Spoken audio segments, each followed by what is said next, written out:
유다서 20절입니다. 사랑하는 자들아, 너희는 너희의 지극히 거룩한 믿음 위에 자신을 세우며 성령으로 기도하며. 아멘. 사랑하는 너희는 이 앞에 나온 자, 성령 없는 자와 달라야 합니다. 관건은 그 다름의 핵심은 뭐냐면 거룩한 믿음을 지키는 것. 성령이 없는 자들은 믿음이 없습니다. 경건하지 않고 제멋대로 살아가기 때문에 거룩한 믿음이 없습니다. 뭡니까? 너희는 너희의 지극히 거룩한 믿음 위에, 너희의 지극히 거룩한 믿음, 이미 믿음을 가지고 있는 사람입니다. 믿음 위에 자신을 세우라 그럽니다. 가지고 있는 믿음 위에 세우라라는 말은 굉장히 적극적인 말이죠. 믿음 위에 서 있는다.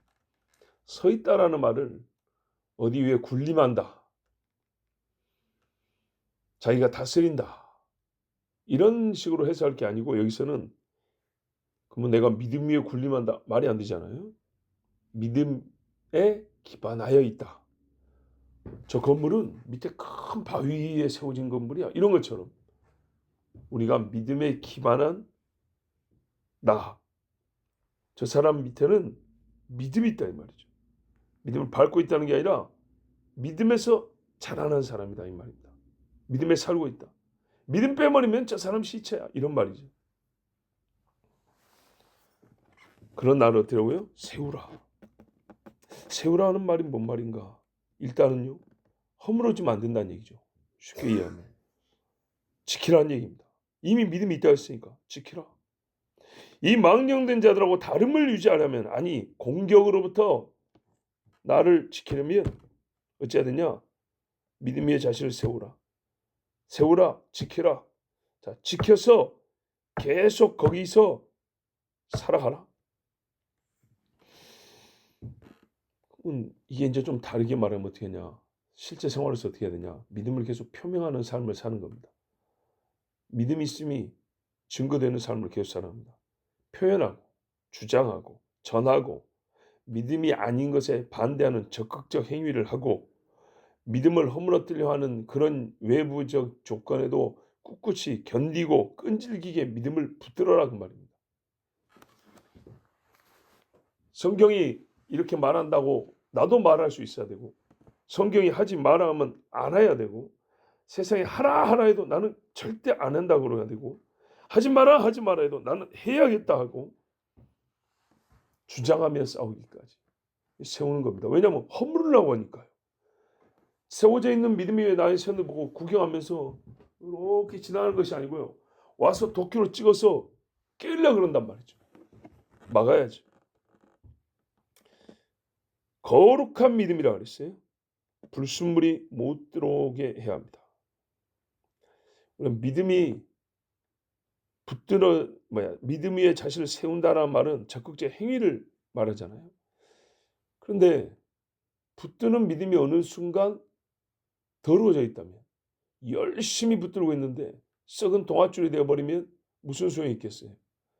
믿음의 순수함, 내 생각에, 습관에, 또 주변의 환경에, 주변에 사람을 두는 일에 있어서 꼭 더러운 사람 옆에만 가고, 더러운 말 하는 데만 꼭 가고, 그런 데만 끼어들고 있다면 어떻게 되냐? 믿음이 더러워져 버립니다. 불순물이 들어와요. 그러면 믿음을 가지고 그 위에서 서고 또 생활하고 싶어도 순수하지 못한 믿음이 되어버리면, 열심히 바른 목적을 가지고 있어야 되듯이 믿음의 내용과 근거가 성경의 온전히 따르지 못하면 가슴이 뜨거울지라도 그냥 자기가 옳다 하는 것이 믿음일 뿐이 되는 겁니다. 자기가 옳다 하는 것이 성경적 믿음이라고 착각을 하고 그게 열심히 일을 합니다. 그래서 분열도 일어나고 이단에 속하는 일도 일어납니다. 또 많은 교만한 사람들이 여기에 근거합니다.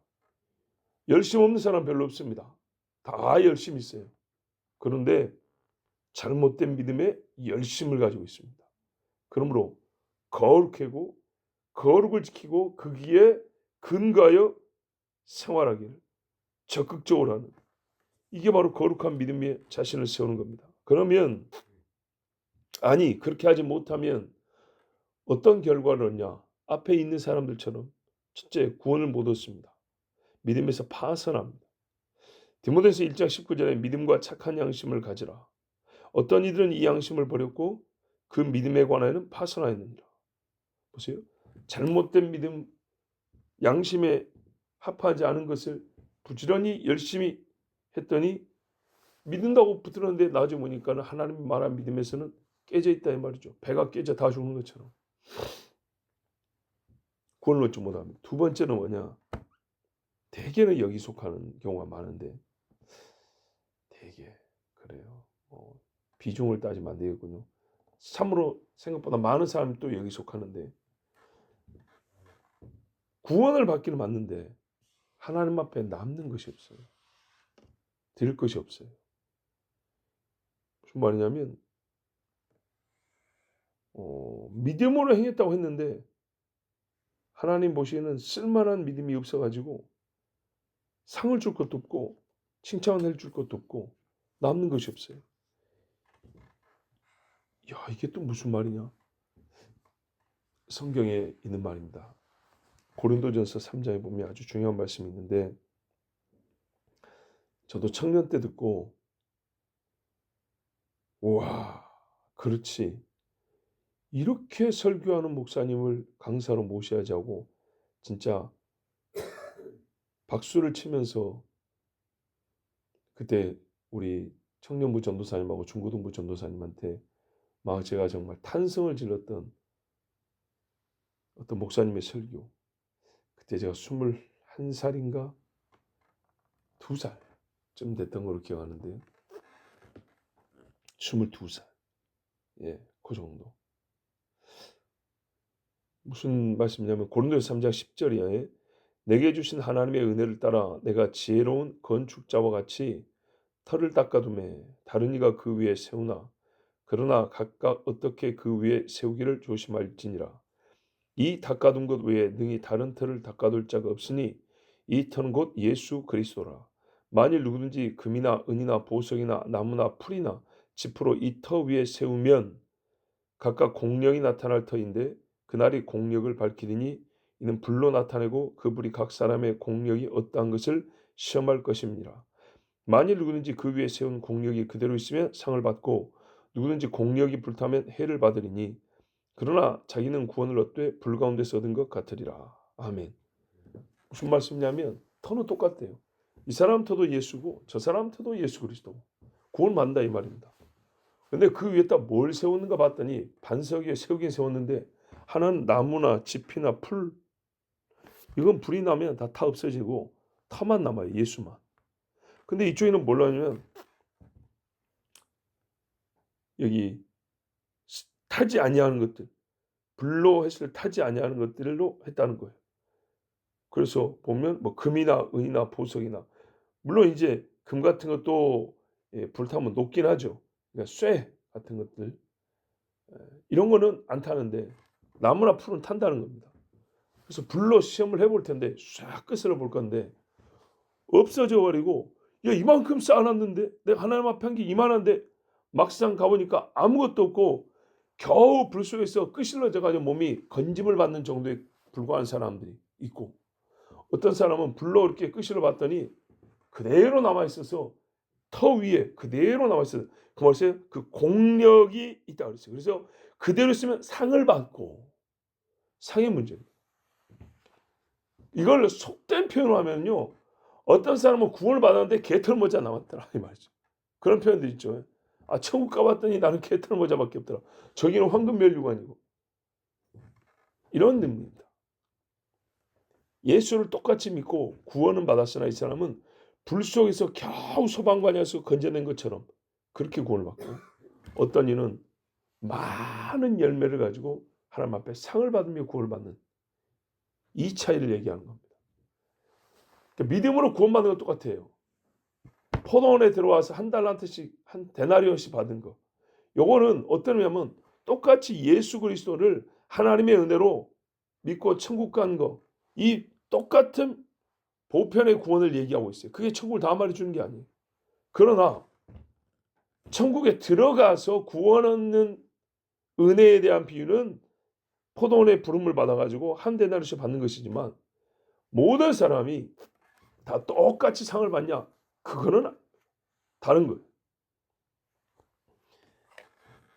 실제로 믿음 위에 거룩한 믿음 위에 자신을 잘 세운 사람은 썩지 아니하고 타지 아니할 것으로 세운 사람은 상을 받고 그렇지 못한 사람은 믿음은 있으되 아무것도 남는 것이 없어가지고 그러니까는 하나님 앞에 말씀을 거룩한 믿음 위에 자기를 세우기를 너무 빈약하게 한 사람은 남는 게 없어서 그러나 자기는 구원을 얻되 불 가운데서 얻은 것 같으리라. 여차하면 타 죽을 뻔했는데 겨우 건짐을 받은 이런 경우도 있다 그 말입니다.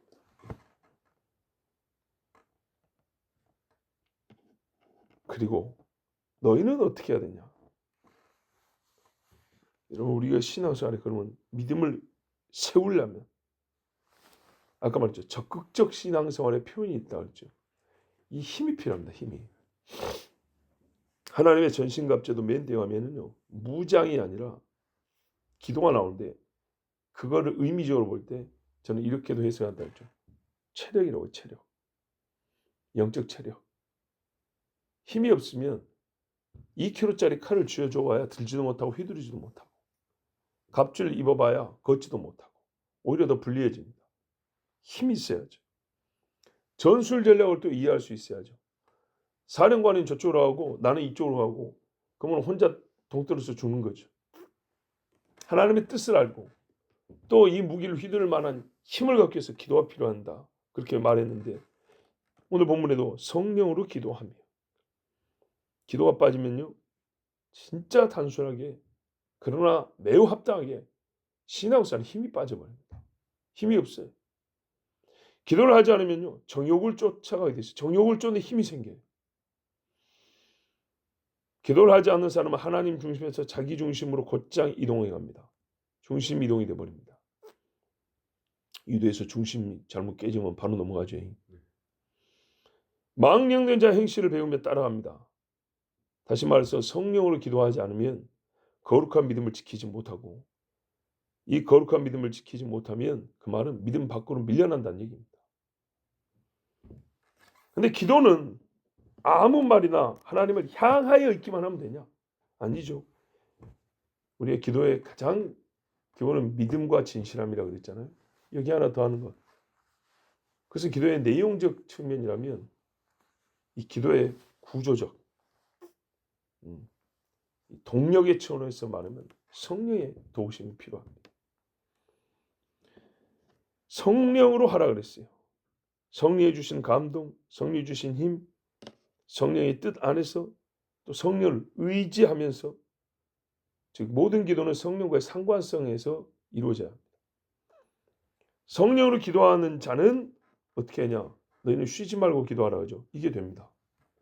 띄엄띄엄이 아니라 이 사람은 매사에 기도합니다. 매사에 기도해야 믿음 위에 자기를 세우게 되어 있죠.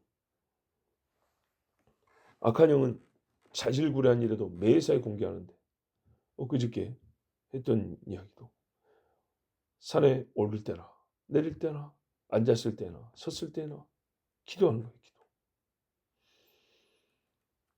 불확정적인 일에 대하여 하나님께 지혜를 구하고 하나님 이렇게 해야 됩니까? 저렇게 해야 됩니까? 불확실한 불명확한 일에 대하여 하나님의 지도를 구하고 이것이 맞습니까? 저것이 맞습니까? 이게 더 낫습니까? 저게 좀 덜합니까? 혹시 만약에 이런 말을 붙일 수 있는 그런 일들에 기도하는 겁니다. 예컨대 불확실하고 불확정적인 게 뭐냐? 에스더가 구하면 유대인이 살아나냐? 에스더가 나타나면 왕이 금호를 내밀 것이냐? 모르죠. 알 수 없습니다. 그때 어떻게 해요? 기도하는 겁니다. 믿음 위에 세워지는 거죠. 그래서 이 사람은 거룩한 믿음 위에 서서 아주 위대한 믿음의 건축물을 세우지 스스로 내려오거나 누가 끌어내리지 못합니다. 끌려 내려오기 못합니다. 야, 그런데 보십시오. 사울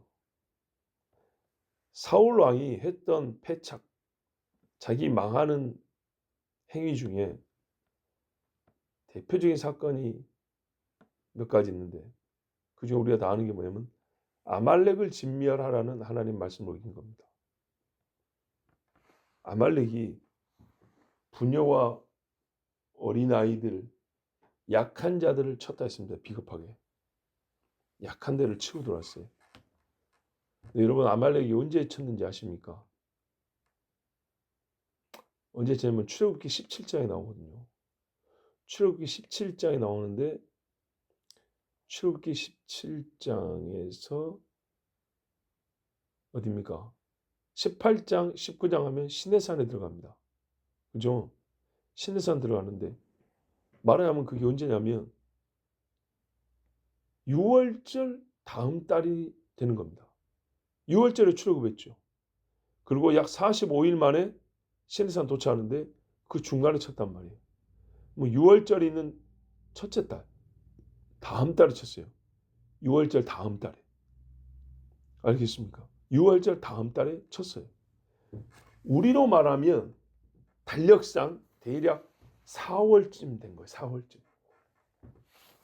그 다음에 여러분, 저 누굽니까? 이 아각 사람 하만이죠. 하각은 사울이 살려준 그 아말렉 왕의 후손입니다. 아말렉 왕의 직계 후손이라고요. 근데 여러분, 재밌는 게 뭐냐면 왕을 살려줄 때 성경에는 왕 한 사람만 기록되어 있지만 왕족들, 왕의 부하들, 이 사람들도 상당히 많이 도망가고 풀려나고 이런 일이 있었다는 말입니다. 왜? 왕 한 사람만 살려주고 나머지는 다 죽였냐? 그게 아니고 후대해 준다고 왕은 나랑 같이 친구합시다 하고 그 밑에 사람들도 살려주고 풀어주고 이런 일이 동반됐어요. 그때 도망간 아말렉의 후손 중에 어디 갔어요? 저기 나중에 페르시아 쪽까지 흘러간 사람 중에 하만이 거기 있는 겁니다. 그런데 이 하만이 유대인을 죽이려고 정한 날이 언제냐 하면 6월절 한 달 전인가 그럽니다. 마지막 달. 6월절 한 달 전쯤. 6월절을 기점으로 한 달 전에, 출애굽 때는 한 달 후에, 하만은 아말렉 족속으로 한 달 전에, 6월절 기점으로 앞뒤로 한 달 사이에 이 사람 아말렉이 이스라엘을 죽이려고 쳤어요. 그런데 그 후손들이 어디에 살고 있었냐 했더니 과거 페르시아에 살고 있었다는 얘기입니다. 페르시아에서 막강한 힘을 미치고 살았다는 얘기죠. 그래서 여러분, 하나님이 성경에 보면 아말렉과 대대로 싸운다 그랬어요. 이 말이 무슨 말입니까? 여호수아가 쳐가지고 아말렉을 이겼는데 그걸로 아말렉이 진멸된 게 아니고 사울 왕 때도 남아 있어가지고 하나님이 다 없애라는데 사울이 불순해서 다 없애지 못하고 또 남아 있어가지고 흩어지고 살아 있는데 하나님은 어떻게 해요? 끝까지 걔들을 추적하여 싸워서 이긴다고 말입니다. 그러면 다르게 말하면 걔들도 끝까지 후손들이 남아 있어서 이스라엘을 치고 공격한다 이 말입니다. 그럼 혈통적으로 보면 무슨 말입니까? 현재 중동의 여러 지역에 아말렉 후손들이 살아있고 그 후손들이 이스라엘을 치자 죽이자 하는데 앞장서는 사람들이 있다 그 말입니다. 근데 그들이 성경 기록상 후손들이 어디에 있나 하고 최후의 기록을 보니까 페르시아에 있다는 말이죠.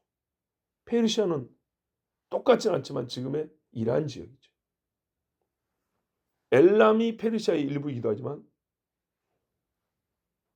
엘람이 현재 이란의 일부 지역을 말하기도 하지만 과거 페르시아도 현재 이란 지역. 거기에 여러 족속 중에 있지만 아말렉 족속도 여전히 살아있다는 말입니다. 근데 놀라운 게 어떤 일이냐? 이란이 이스라엘 미사일 언제 쐈습니까? 올 봄에 쐈어요. 봄 사건을 잊으셨군요. 봄에 쐈어요, 봄에. 봄에 먼저 쐈고 이스라엘에 보복 한번 했고 그다음에 가을에 지금 또 하고 2차가 일어나는 겁니다. 봄이 언제입니까, 여러분? 6월절 한 달 뒤입니다. 4월인가 5월인가 됐을 거야, 아마. 그때 쐈어요. 보십시오. 역사는 우리가 모든 것이 똑같이는 아니지만 그 패턴을 보면 반복됩니다. 그 근본 원인된 것이 없어지지 아니하면 그것이 살아남아서 다시 힘을 확장한 다음에 반복된 성질이라는데 시간적으로도 어떻게 하냐면 거의 동일하게 반복됩니다. 무서운 일이죠.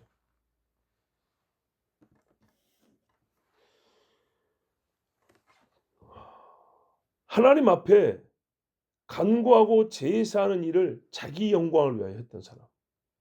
매사에 하나님의 뜻을 묻지 않고 거룩한 믿음에 서지 않았던 사람은 이렇게 해요. 자기뿐만 아니라 자기 민족이 망하게 하거나 위험에 빠뜨려지는 일을 하게 되는 겁니다. 제가 알기로는 에스더와 모르드게가 사울 지파의 후손인가 잘은 모르겠어요. 근데 그렇게 많은 사람도 있어요. 네. 사울이면 베냐민 지파잖아요. 베냐민 지파. 이거 너무 상식적인 건데 제가 모르고 있으니까 까먹었나. 하여튼 그러니까 말입니다. 이 사울이 잘못해가지고 하나님 안에 불순종하니까 후세 자기 후손들이 다 전멸될 위기에 처했다 이 말입니다. 성령으로 기도하며 하나님의 영에 감동을 떠서 한때 예언만 날라라고 막 이러고 가지 말고 계속 하나님 앞에 성령으로 기도하고 악신에 들지 않냐고 다윗처럼 하나님 앞에 구하고 이렇게 살았으면 순종하였으면 정말 위험한 일들이 발생하지 않았을 것인데 성령으로 매사에 기도하지 아니하면 한 번 놓친 그 일이 믿음을 허물어뜨리고 나와 내 사랑하는 민족들을 믿음에서 멀어지게 만들고 생명의 위협에 처하게 하고 이런 정말 악순환이 반복되는 겁니다. 불확실하고 불확정적인 일. 그러나 어떻게 했어요? 그 후손이 모르드게가 있을 때는 정말 하나님 앞에 간구하고 우리 하나님이 그들을 믿음에 세워주지 않았습니까? 어마어마한 차이입니다. 자, 여러분. 오늘 이 망령되고 거짓되고 악한 자들에게 넘어가지도 아니하고 그들과 다른 신앙인의 삶, 진짜 바르고 진실한 신앙생활을 어떻게 해야 되는지, 해야 한다와 어떻게 해야 되는지를 가르쳐 주는데 우리가 솔직히 말해서 가만 보면 뭔 특효약이나 특별한 은사가 필요한 게 아닙니다. 엄밀히 보면 맨날 듣던 이야기입니다. 그죠? 기도해야 한다. 믿음을 지켜야 한다. 그렇죠? 앞서고 앞차함이 두 마디입니다. 믿음을 지켜라. 기도해라 이 말입니다. 매우 기초적인 신앙 원리를 견고히 잡고 기본적인 신앙 생활 항상 유지하는 것. 사실 이것이야말로요. 작은 유혹에서부터 큰 시험과 환난까지 이기는 유일한 방법입니다. 평시에 어떻게 했어요? 깨어있어 기도하라 그랬습니다. 평시에. 우리 주님 뭐라 했어요? 그러냐면 생활의 염려라 그랬다니까요. 일상의 이야기입니다. 일상의 이야기. 왜 여호나답이 그의 후손들에게 포도에 관계된 것을 1절 먹지 말고 장막에 가라 그랬는가? 요즘 말로 하면은 참 우리도 못 시켜 사는데 도시 생활하지 말고 그 시대 사람들이 먹는 식습관마저도 의식주에 관계된 것마저도 조금이라도 너희를 끌어갈 만한 믿음에서 떨어지게 할 만한 것은 아예 손대지 마라 이런 말인데 시키지도 않은 일을 너무 지나치게 율법주의적 아니냐? 그것이 아니고요. 도리 이렇게 생각해요. 나시린으로 그렇게 살고 싶었던 거고 그게 지켜졌을 때 하나님이 칭찬했고 그 후손들이 여호와 앞에서 끊어지지 아니한다. 내 앞에 설 자가 끊어지지 아니한다. 얼마나 큰 복입니까? 예, 대단한 특효약이나 어떤 무슨 특별 훈련이 아니고요. 우리가 신앙생활 때 맨 처음 배웠던 거 그것을 잘 견지 견고하게 붙들고 있어야 합니다. 그러면 은밀하게 오는 자나 두드러지게 다가오는 시험하는 자나 다 이길 수 있고 우리가 견고한 믿음 위에 자신을 세울 수 있습니다. 기도하겠습니다. 아버지 감사합니다. 작은 일에 무시하지 않고 기도하고 큰 일에 겁내지 아니하고 기도하고 확신 있는 일에도 말씀을 통해 다시 확인하고 불확실한 일에는 자기 지시에 의지하지 말고 하나님 말씀을 다시 찾아보고 아버지 굉장히 단순하고 기초적인 이 신앙생활이 우리가 어려움과 큰 시험을 이길 수 있는 방법이고 길이라는 것을 오늘 다시 한번 확인하였습니다. 아버지 하나님 감사합니다. 그러므로 무슨 신앙의 학위나 등급이나 계급이나 이런 것이 없고 이제 막 믿은 초신자라도 어린아이라도 능히 망령 있는 자를 쫓지 아니하고 성령 없는 자를 따르지 아니하고 구원받은 자로서 분리시험에서도 공력이 남는 믿음의 사람으로서 그렇게 신앙생활을 할 수 있습니다. 아버지여 도와주시옵소서. 오늘도 예배 늘 드리고 나는 또 입의 인도자니 그걸로 안심하지 말고 하나님 나 좀 도와주세요. 성령에 인도하여 주세요. 간구하여 예배부터 주님 앞에 온전히 드리는 자녀들이 되게 하여 주시옵소서. 예수님의 이름으로 기도하옵나이다. 아멘.